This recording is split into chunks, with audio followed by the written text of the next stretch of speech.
bote pamba te na mona ngo église liloba e ko tinda bandimi basa mosala motali bopeto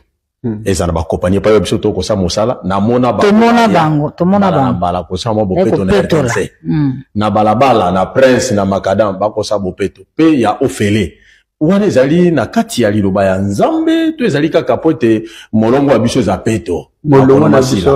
na biso za peto recommandation te eza recommandation la Bible te recommandation egoza la bolingo kaka bolingo wa mozalani bongisa nzela pona batonyos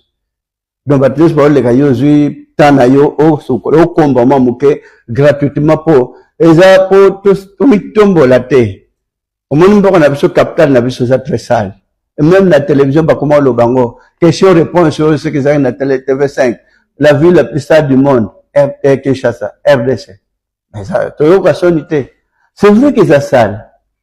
Quand on a que les poteaux, na sécurité, les autres personnes ont sécurité. Puis, il y a des personnes qui ont contre vous, pour et personnes passe. Pour ceux qui ont au Congo sentir que ville y a toko tizamba.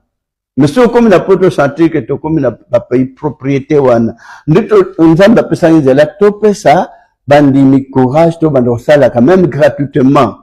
To sala kata moi parti mo que ça très sale to bongisa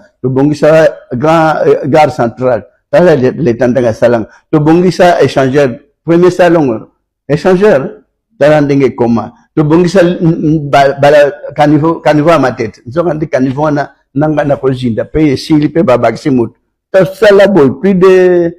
6 mois